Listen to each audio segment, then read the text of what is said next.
Hello beautiful ladies, welcome back to my channel Anu with trend. Friends, आजच्या व्हिडिओमध्ये तुम्हाला काही टिप्स देणार आहेत. काही साड्या ज्या असतात त्या आपण अवॉइड करायला पाहिजे, कारण ह्या साड्या नेसल्यावर आपल्याला खूप इरिटेट होते.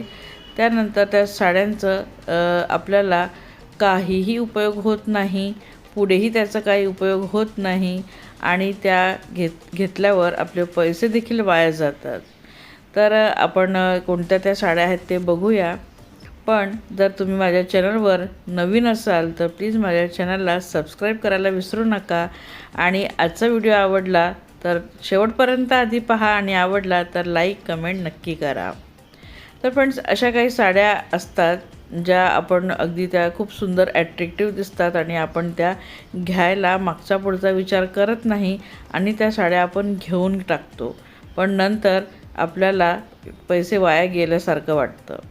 तर पहिलं जे मटेरियल आहे किंवा पॅटर्न आहे ते म्हणजे नेटची साडी आपण खूप हौशीने घेतो, कारण ती दिसायला अतिशय सुंदर दिसते. त्यावर हेवी वर्क असतं, सिक्वेन्स वर्क, एम्ब्रॉयडरी किंवा ग्लास वर्क वगैरे असतं. त्यामुळे आपण ते साडी आपण घ्यायला मागचा पुढचा विचार करत नाही आणि घेऊन टाकतो. पण ही साडी नेसताना आपली दमछाक होते.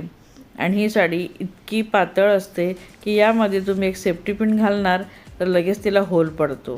सिंगल पदर किंवा प्लेटचा पदर तुम्ही लावला तरी यामध्ये 2 ते 3 सेफ्टी पिन आपल्याला लावावेच लागतात. आणि पण तिथं नेक्स्ट टाईम तुम्ही जर लावायला जाणार तर तिथं होल पडलेला तुम्हाला दिसेल. याला मॅचिंग पेटीकोट लागतोच, म्हणजे पेटीकोटचा खर्च आपल्याला आलाच. पण त्या पेटीकोटच्या इथं साडी खोचताना देखील आपल्याला खूप इरिटेशन होते. म्हणजेच आपण ही साडी दिवसभर अजिबात घालू शकत नाही. तासभर जरी तुम्ही ही वेअर करणार तरी तुम्हाला त्रास होणार. तर नेटची साडी जर घ्यायचा विचार करत असाल तर आत्ताच तो विचार थांबवा. आणि जॉर्जेटमध्ये तुम्ही साडी घेऊ शकता ज्यावर सेम वर्क असेल, ती कम्फर्टेबल असेल. पण नेटची साडी अनकम्फर्टेबल असते, शिवाय यातून आपलं अंग देखील बाहेर दिसते आणि ही टोचते देखील खूप. तर झाले की नाही पैसे वाया, तर मग ही साडी घेण्यापेक्षा आपण नाही घेतलेली परवडते, कारण यामध्ये कलर्स आणि पॅटर्न खूप ॲट्रॅक्टिव्ह असतात. नेक्स्ट मटेरियल तुम्हाला मी सुचवेल ते कोटा डोरिया. काही वयस्कर महिलांना देखील असं वाटतं की कोटा डोरिया त्यांच्यासाठी योग्य साड्या राहतील, कारण वयाप्रमाणे आपली स्किन थोडीशी लूज होते आणि आपल्याला कॉटन, मलमल अशा साड्या आवडतात. तर कोटा डोरिया दिसायला देखील कॉटन आणि मलमलसारखीच दिसते, पण त्याचा जो कापड असतो तो रखरखीत असतो, तो देखील आपल्याला इरिटेशन देतो. त्याचा पदर तो अगदी फुललेला असतो, त्याचे प्लेट्स लावता येत नाही, निऱ्या असतात त्या देखील व्यवस्थित घालता येत नाही.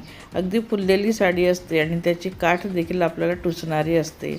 तर अशा ह्या कोटा डोरियाच्या साड्या मी तर तुम्हाला सांगेल की अजिबात नेसू नका. त्या कुठल्याही उपयोगात पडणार नाही. जर तुम्ही ती साडी टाकून दिली तरीही ती कुठल्याही उपयोगाला पडणार नाही. तुम्ही ड्रेस शिवू शकत नाही, म्हणजे त्याचा पैसा आपण वसूल करू शकत नाही. तर ह्या कोटा डोरियाच्या साड्या दिसायला तर खूप सुंदर, सिंपल, सोबर, अगदी आपल्याला असं वाटतं की आपण घरात देखील नेसू, पण 2 तास देखील आपण ह्या साड्या वेअर करू शकत नाही. पण ह्या कोटा डोरियाच्या साड्या तुम्ही बघूनच अगदी म्हणजे नकार द्या. साडी अजिबात तुम्ही हातही लावू नका. मी तर म्हणेल, माझा एक्सपिरियन्स तुम्हाला सांगते, कोटा डोरिया साडी ही नेसण्याला अजिबातच चांगली नाही. खूप जास्त म्हणजे अनकम्फर्टेबल आहे. दिसायला खूप सुंदर आहे, मान्य आहे, पण यावर ते जी प्रिंट आहे, ते डिझाईन आहे, पॅटर्न आहे, ते देखील खूप सुंदर आहे. पण नेसण्यासाठी ही योग्यच नाही, कारण खूप जास्त त्रासदायक आहे. नेसताना पण त्रासदायक होईल आणि आवरणाऱ्याला, म्हणजे आपलं दिवसभर जर ती आवरायची आहे, साडी नेसून आपला दिवसभर राहायचं आहे, तर ते शक्यच नाही. पुढचं आहे पॉलिसिल्कसुद्धा. त्यामध्ये कलर इतके सुंदर असतात, त्यावरचे जे प्रिंट असतात किंवा पॅटर्न असतात इतके भारी असतात की अगदी ती 400-500ची साडी जरी असेल तरी ती 1000-2000ची दिसते. आणि त्याच गोष्टीला आपण भुलतो आणि ती साडी घेतो. पण ही साडी देखील खूप फुलते. त्याचा जो सिल्कचा जो मटेरियल असतं ना, पॉलिसिल्क जे असतं ते फुलणारं असतं.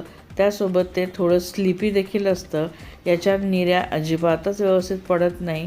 त्याचा पदर देखील आपल्याला आवरायला खूप प्रॉब्लेम्स होतात. याचे प्लेट्स अगदी व्यवस्थित बसत नाही.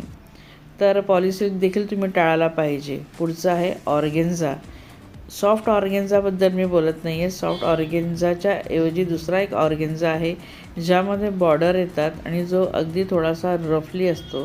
तो ऑर्गेन्झा तुम्ही टाळायला पाहिजे. ऑर्गेन्झा मटेरियल तुम्ही जेव्हा घेतात ना तेव्हा त्याला हाताने अगदी व्यवस्थित तपासायला पाहिजे, कारण हा खरखरीत ऑर्गेन्झा जो असतो हा फुलणारा असतो. याचे जे बॉर्डर असतात ते देखील आपल्याला टुचणारे असतात. याच्याही प्लेट्स बसत नाही, निर्या व्यवस्थित बसत नाही. त्याला तुम्ही सेफ्टी पिन लावाल तर तिथं होल पडेल अशा ह्या ऑर्गेन्झा असतात. अगदी उभ्या उभ्या असतात. दिसायला ह्या देखील खूप सुंदर फ्लावर प्रिंट वगैरे यावरती असते. खूप सुंदर प्रिंटेड साड्या असतात ह्या ऑर्गेन्झा. अगदी डिजिटल प्रिंटसुद्धा यावरती असते. पण नेसल्यावर अगदी पदर कुठं उडतो आहे तर निर्या कुठं उडत आहे असा प्रकार होतो. तर ह्या साड्या देखील तुम्ही टाळायलाच पाहिजे, कारण यावर ते तुम्ही अगदी दिवसभर राहू शकत नाही. कुठल्या फंक्शनला तुम्ही व्यवस्थित तिथं चैनीने बसू शकत नाही, कारण पूर्ण लक्ष साडीकडे राहणार. तिला आवरण्यामध्येच तुमचा वेळ जाणार. तर फ्रेंड्स, आता लग्नाचा सीझन आहे आणि तिथं आपण यापैकी एकतरी साडी ट्राय करणार असाल तर अजिबात करू नका. ह्या साड्या तुम्ही कोणत्याही सीझनमध्ये कोणत्याही फंक्शनमध्ये नाही घातल्या तरी चालेल, कारण ह्या तुम्हाला एन्जॉय तर करू देणार नाही पण इरिटेशन नक्कीच देतील. तर असा होता आजचा व्हिडिओ. अशा काही उपयुक्त टिप्स तुम्हाला दिल्या आहेत. आवडल्या असतील तर व्हिडिओला लाईक करायला विसरू नका. कमेंट करून सांगा अजून कोणत्या विषयावर तुम्हाला व्हिडिओ हवा आहे, आणि आपल्या इतर मैत्रिणींना देखील शेअर करा. तर चला आता इथंच व्हिडिओला एंड करते. Bye bye beautiful ladies.